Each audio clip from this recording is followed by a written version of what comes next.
Madame, Monsieur, bonsoir. Merci de votre fidélité à la une ce soir. Des personnes ont été brûlées dans leurs habitations dans le territoire de Djougou en Ituri. Le bilan n'est pas encore établi. Selon le porte-parole du gouverneur militaire, il s'agit d'un affrontement entre la milice Codeco et le groupe armé d'autodéfense Zaïre sur le contrôle d'une mine d'or exploitée artisanalement. L'œil du 20h, le port de Matadi au Congo central avec ses infrastructures surannées, des grues vieilles de plus de 80 ans, le port est hors compétition et son personnel démotivé. Description avec Pirombo Saïdi dans ce journal. Le pape est attendu à Kinshasa en juillet prochain. Ce fils d'immigrés italiens est né à Buenos Aires en Argentine. Il vient rencontrer les fervents chrétiens catholiques de la RDC. Son portrait est peint dans ce journal par Érudis Kitutu Modiri. Voilà tout pour le sommaire. Encore une fois, bonsoir et merci de nous faire confiance. La COP 15 à Abidjan, les travaux ont été ouverts aujourd'hui jusqu'au 20 mai. Les pays participants devront décider des actions futures pour atténuer les conséquences de la progression de la sécheresse qui menace 20 millions de personnes dans la corne de l'Afrique. Parmi les dirigeants du monde ayant fait le déplacement de la Côte d'Ivoire, figure Félix-Antoine Tshisekedi Tshilombo de la RDC, arrivé hier dans la soirée accompagné de son épouse. C'est à 20h locale, 21h heure de Kinshasa, que l'appareil transportant le président de la République, Félix-Antoine Tshisekedi Tshilombo, accompagné de la distinguée première dame, Denise Nyakeru Tshisekedi, a atterri à l'aéroport international d'Abidjan. Une première pour le couple présidentiel. Le couple présidentiel a été accueilli par le vice-président ivoirien et une délégation officielle de la République démocratique du Congo conduite par M. Olivier Mondongué, le directeur de cabinet adjoint du chef de l'État. À la sortie de l'aéroport, le couple présidentiel s'est offert un bain de foule avec la communauté congolaise vivant en Côte d'Ivoire. Sous cette ambiance chaleureuse, le président et la première dame ont salué la foule et échangé avec certains compatriotes présents sur place. Le président de la République qui arrive de Djouba au Sud-Soudan vient ici à Abidjan pour participer au sommet des chefs d'État de la COP 15 sur la lutte contre la désertification et la sécheresse. De son côté, la distinguée première dame prendra part au caucus genre de la COP 15. Le caucus discutera des questions émergentes et des recommandations politiques issues de l'étude sur les impacts différenciés de la désertification, de la dégradation des terres et de la sécheresse sur les femmes et les hommes.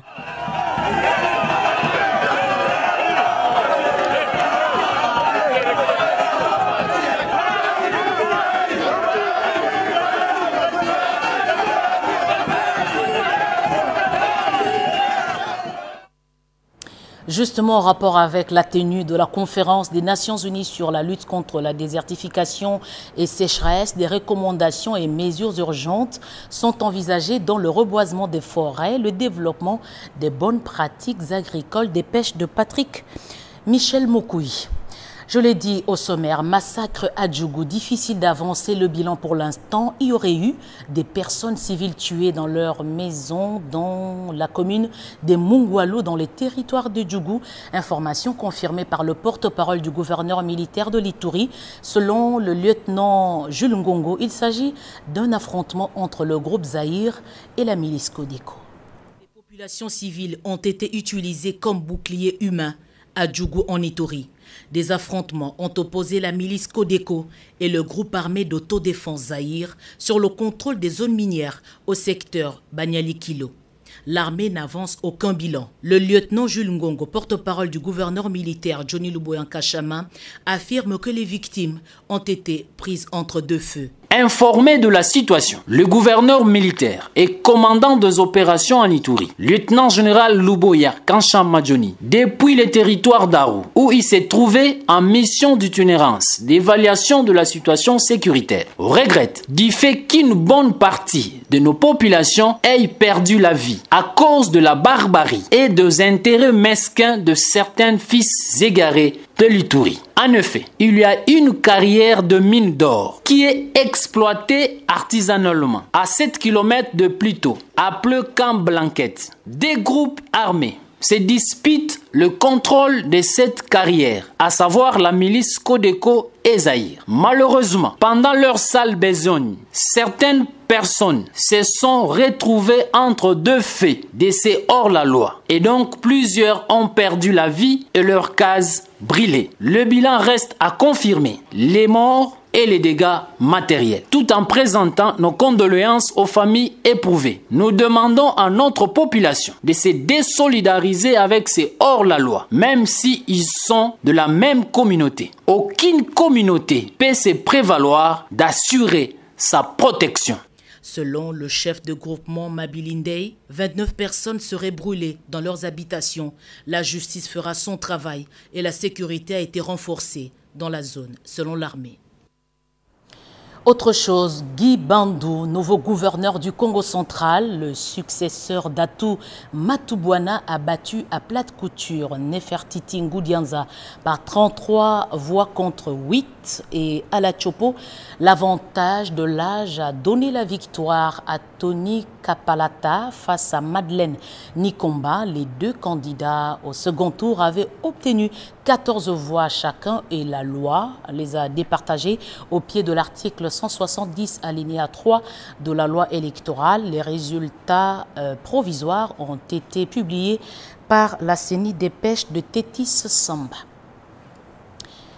Jean-Michel Samaloukonde intervient demain à la conférence Indaba Mining. Aujourd'hui, le Premier ministre a eu un tête-à-tête. Je vous propose de suivre ce reportage de Pati Tondouangou Kizonda. C'est parti depuis ce lundi 9 mai 2022 pour les 3 jours de la conférence d'Indaba à Cape Town en Afrique du Sud. Ces grands messes miniers qui offrent aux différents pays africains l'opportunité de présenter les différentes potentialités minières qu'ils regorgent en vue d'attirer des investisseurs. Pour cette édition 2022, la République démocratique du Congo est représentée par le Premier ministre Jean-Michel Samaloukonde Kyenge à la tête d'une délégation de quelques membres de son gouvernement, parmi lesquels les ministres des Mines et de la Communication et Médias, porte-parole du gouvernement Patrick Mouyaya. En ces premiers jours de lancement des travaux, le ministre sud-africain des ressources minières, Gwade Matanche, a rappelé aux participants les opportunités qu'offre l'Afrique aujourd'hui, partenaire incontournable qui détient des réserves minières importantes pour la transformation énergétique. Les présidents Zambia Kainde comme celui du Botswana ont tour à tour plaidé pour la transformation locale des ressources minières africaines.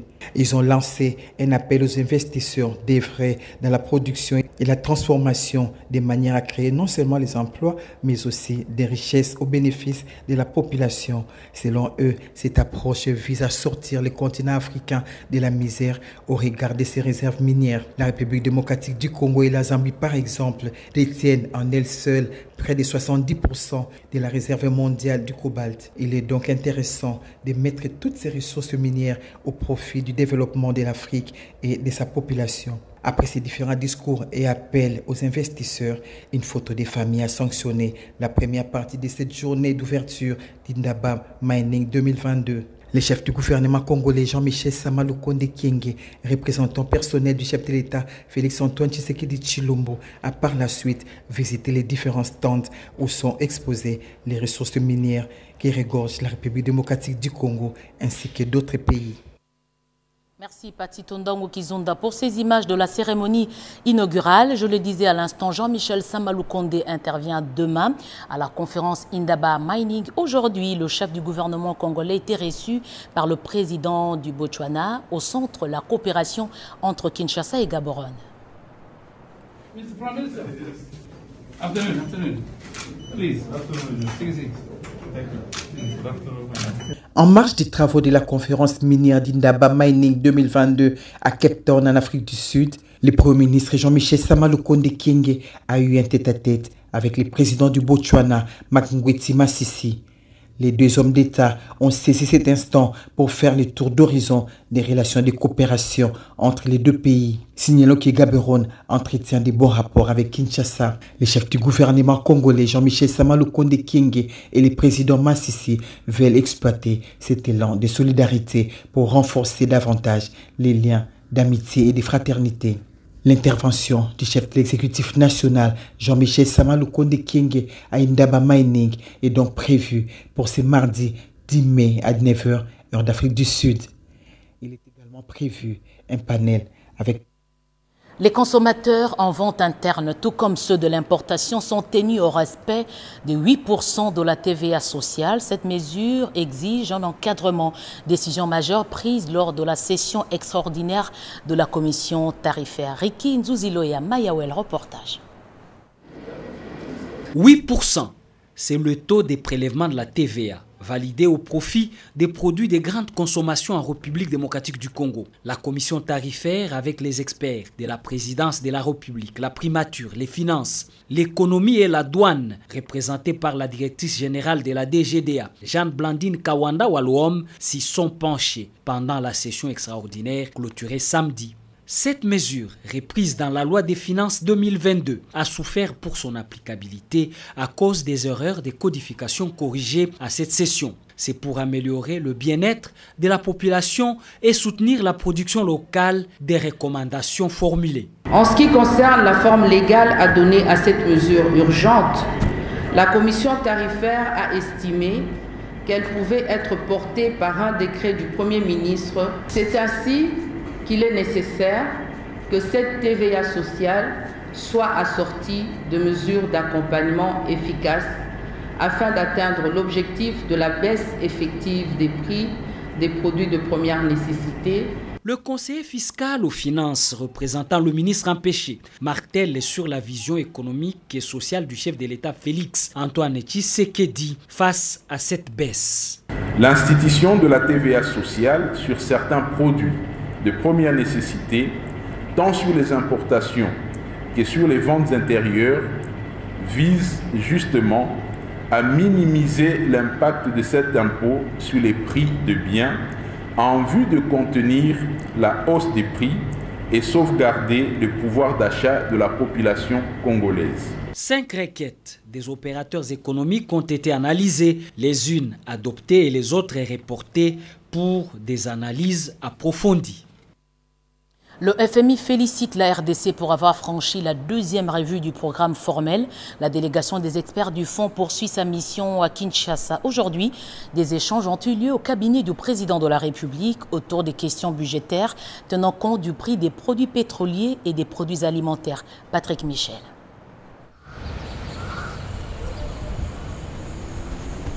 Les perspectives sont favorables pour la République démocratique du Congo en 2022, malgré les défis encore présents.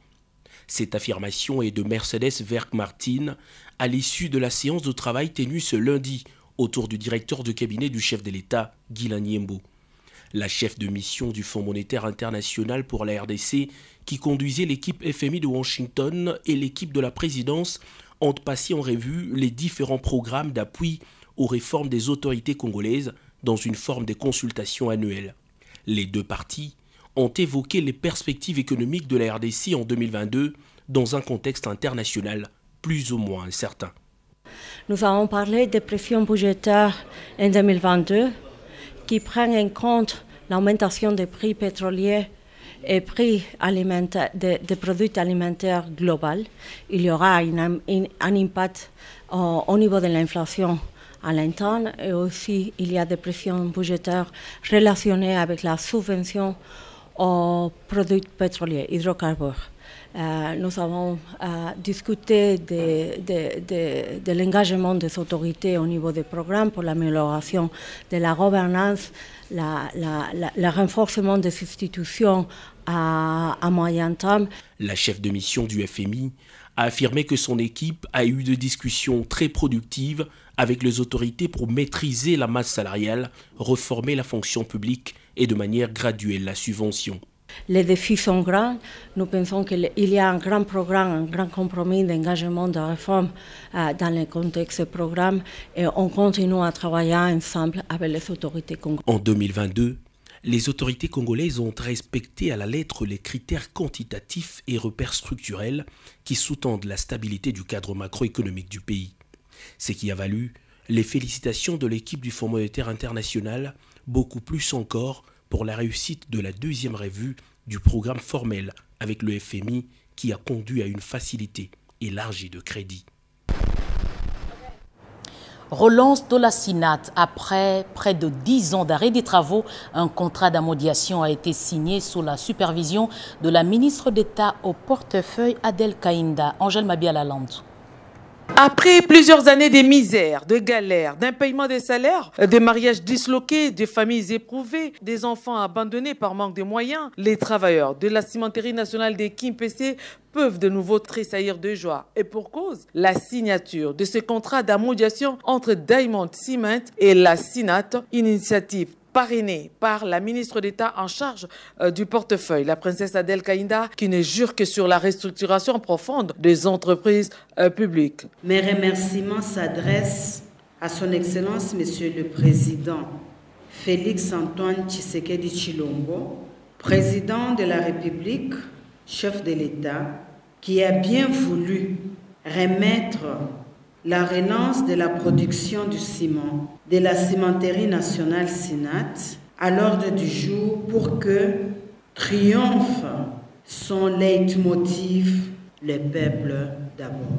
Ce partenariat augure une nouvelle page de l'histoire dans la relance du développement de la ville de Kimpese. Elle va apporter les sourires aux citadins, ce qui va contribuer à la modernisation de l'usine construite depuis 1974 et restée en léthargie voilà plus de 10 ans. Nous sommes sûrs d'une chose, les larmes de joie seront essuyées aujourd'hui à Kimpese et à Kinshasa par une majorité des agents. Le directeur général de Diamond Cement, Motapart Rohit Prada, s'est dit plus qu'heureux de vivre cet événement combien important et historique qui marque le début de l'engagement entre la SINAT et son entreprise.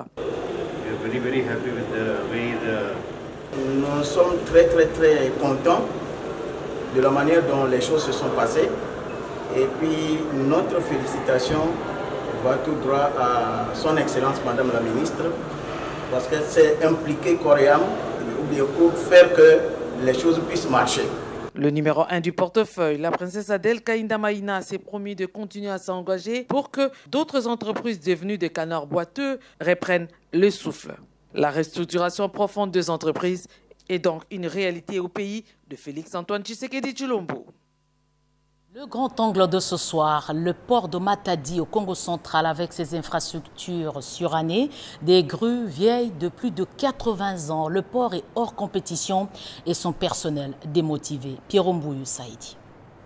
Le port maritime international de Matadi, situé à quelques mètres du célèbre port Maréchal dans la province du Congo central, est l'un des fleurons de l'économie de la République démocratique du Congo en général et de toutes les entreprises du portefeuille de l'État, de la société commerciale de transport et port en particulier, qui l'exploite et les gère au quotidien. Ce port connaît aujourd'hui d'énormes difficultés et de sérieux problèmes pour son bon fonctionnement. Cette infrastructure portuaire, jadis fierté maritime de notre pays, est à ce jour devenue l'ombre d'elle-même, car étant dans un état de défectuosité profonde provoqué par l'homme. Ces ports, qui disposent de 11 quais, dont certains sont opérationnels, mais présentent des trous béants, d'autres en réhabilitation dont les travaux demeurent inachevés jusqu'à ce jour, et pourtant tous les matériaux nécessaires pour les travaux sont là et moisissent dans la nature à cause des intempéries, et c'est au regret des travailleurs. Avec des grues vieilles de plus de 80 ans et travaillant au risque et péril, pour les travaux de tonnage dépassant leur capacité, la SCTP est obligée de prendre en location des grues modernes. Les charrois automobiles sont quasi inexistants.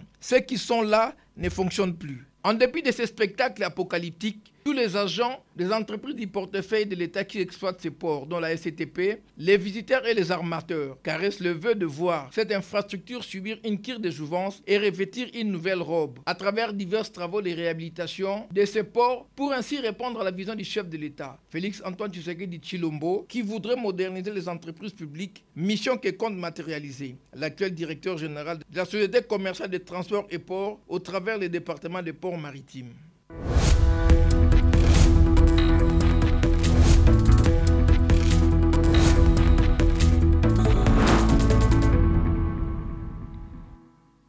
On l'a annoncé, les chrétiens catholiques de la RDC attendent avec impatience l'arrivée du pape François annoncé pour juillet prochain, sauf changement. La rédaction du journal télévisé va vous faire découvrir quotidiennement les différents aspects de cette visite papale ainsi que le fonctionnement de l'Église, le rapport avec le pouvoir public.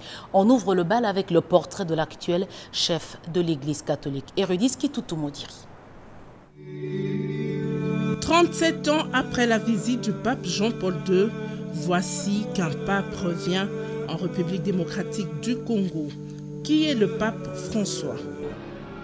Mes frères et mes sœurs, bonsoir.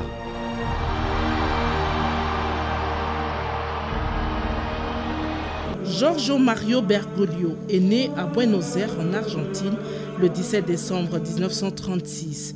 Fils d'un émigré italien, il a grandi dans la capitale argentine et c'est là qu'il a commencé ses études. Sa vocation première était la chimie.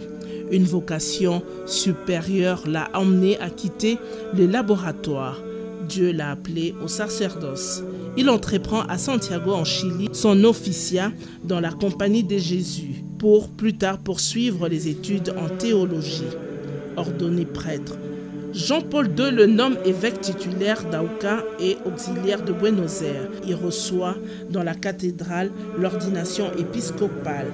Il choisit comme devise Miserando adque eligendo et insère dans son blason le Christogramme IHS, symbole de la Compagnie des Jésuites.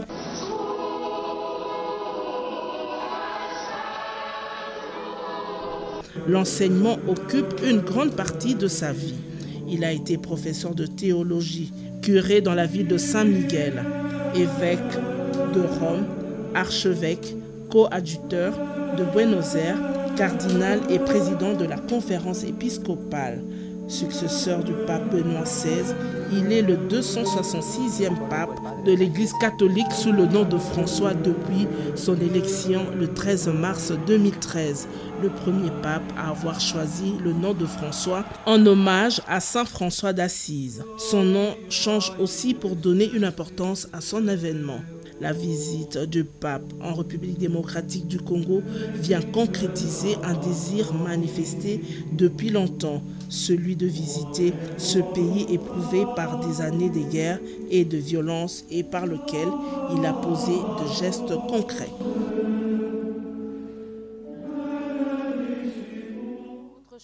Amélioration de la coopération militaire entre la RDC et l'Italie.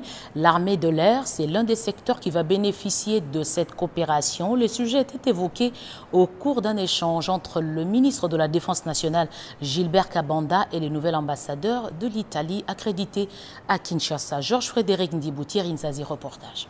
L'ambassadeur d'Italie accrédité en RDC, Alberto Petrangeli, a franchi le portillon du ministère de la Défense nationale et des anciens combattants. Il a été reçu par le patron de l'outil de défense, le docteur Gilbert Kabanda Korenga. En toile de fond, l'amélioration de la coopération bilatérale et militaire entre la RDC et l'Italie. Il est prévu la formation des militaires congolais par des instructeurs italiens. Rétablir des relations sur le niveau de l'entraînement des officiers dans beaucoup de domaines, surtout dans le domaine de l'armée de l'air, mais aussi dans d'autres. Ça, c'est dans le domaine de la coopération militaire, mais dans d'autres domaines pour rétablir les relations entre RDC et l'Italie. Le ministre de la Défense nationale a salué l'excellence de relations entre l'Italie et la RDC suite aux rencontres que le chef de l'État et le ministre des Affaires étrangères et d'autres officiels congolais ont eues par le passé lors des rencontres multilatéraux. À en croire les diplomates italiens accrédités en RDC, ils ont également abordé les questions liées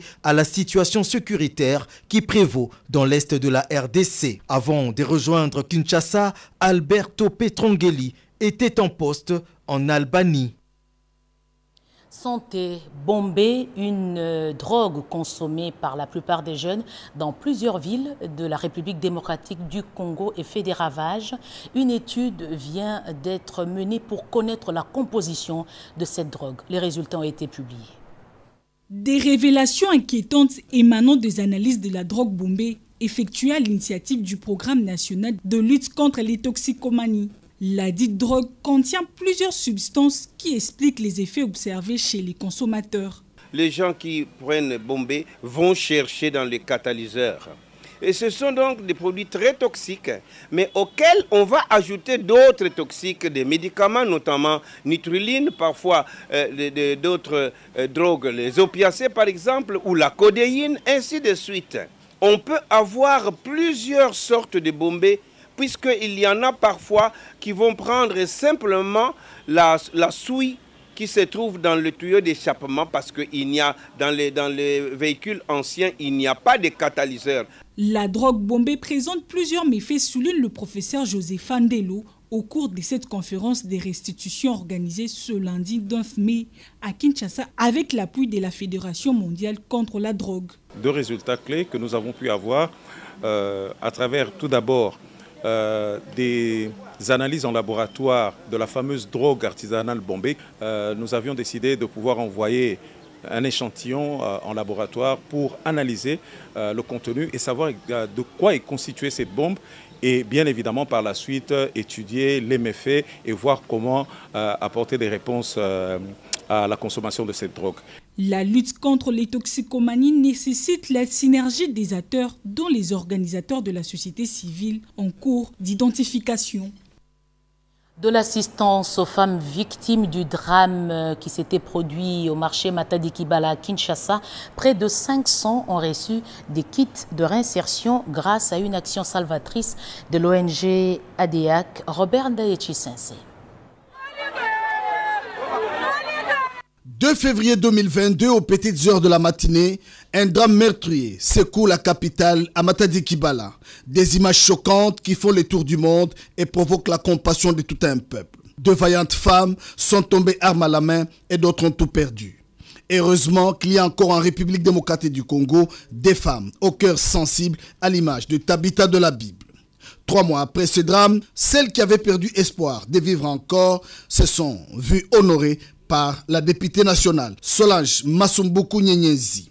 Ce samedi 7 mai 2022, plus de 500 femmes victimes du drame de Matadi Kibala ont bénéficié de kits complets composés de bassins, tables, parasols et un fonds pour la relance des activités génératrices des revenus à travers la CASOPEC qui souffle sur ses 15 ans d'existence. Nous avons voulu penser spécialement aux familles des victimes du drame de Matadi Kibala, ces femmes qui sont décédées au front parce qu'elles sont allées chercher de quoi nourrir leur famille. Nous avons pensé qu'il fallait les booster et relancer les activités dans leurs familles respectives. Cette 15e édition de la Caisse de solidarité populaire d'épargne et de crédit a coïncidé avec la clôture de la formation en gardiennage, hôtellerie, clôture sanctionnée par la remise de brevets. Pour Solange Masumbuku Nyenyezi, à travers ADEAC, des actions de grandes envergures sont annoncées pour booster les activités génératrices de femmes en vue d'une classe moyenne avoisinant 70% de la population. Politique pour terminer, l'UNAFEC Kinshasa a un nouveau comité fédéral. Charles Ngongo assurera désormais la présidente de cette fédération. La cérémonie d'installation a eu lieu hier dimanche. Le comité fédéral ville de Kinshasa de l'UNAFEC sera désormais présidé par Charles Ngongo. La présentation de ces nouveaux membres a eu lieu ce dimanche au cours d'une rencontre politique organisée sous la houlette du président national Oumba Longange, venu spécialement du Haut-Katanga, assisté de ses 4 vice-présidents pour prendre acte de l'installation de ces comités. Venir à Kinshasa après le travail d'équilibre et de stabilisation du parti au niveau du Grand Katanga, nous sommes là pour soutenir et prendre acte du nouveau comité fédéral pour la ville de Kinshasa. Nous avons donné l'orientation à ces comités, c'est-à-dire notre appartenance à l'Union sacrée et notre alliance avec le président de la République, que nous remercions aussi parce qu'il est venu à Lubumbashi à la table ronde de vivre ensemble et nous avons réservé au président un accueil chaleureux et qu'on organise les bonnes choses de la bonne manière pour que le parti reste toujours tel qu'il était avant la mort de notre président national, Gabriel Kyungu-Akumanza. Avec les nouvelles adhésions enregistrées, ce nouveau comité sera officiellement installé le 16 juin prochain, date anniversaire de l'UNAFEC, parti cher au défunt Kyungu-Akumanza. Merci Bobette et Ngali Samba. Madame, Messieurs, ce journal est terminé. Merci de l'avoir suivi à travers le monde. Je rappelle qu'il y a eu massacre à Djougou. Des personnes ont été brûlées dans leurs habitations. Le bilan n'est pas encore établi, mais selon le porte-parole du gouverneur militaire que vous avez suivi dans cette édition d'information, il s'agirait d'un affrontement entre la milice Codeco et le groupe armé d'autodéfense Zaïre sur le contrôle d'une mine d'or exploitée de manière artisanale. Et puis, le grand angle de 20 heures, c'était le port de Matadi au Congo central avec les infrastructures dépassées, des grues très vieilles qui continuent à fonctionner. Le port est hors compétition et son personnel démotivé. Attendu à Kinshasa, le pape arrive en juillet prochain. Son fils d'immigré italien né à Buenos Aires, en Argentine, vient rencontrer les fervents catholiques de Kinshasa. Vous avez suivi les éléments d'information sur son portrait peint par Hérudis Kitutumo. Je vous retrouve demain à 20 h avec la même passion.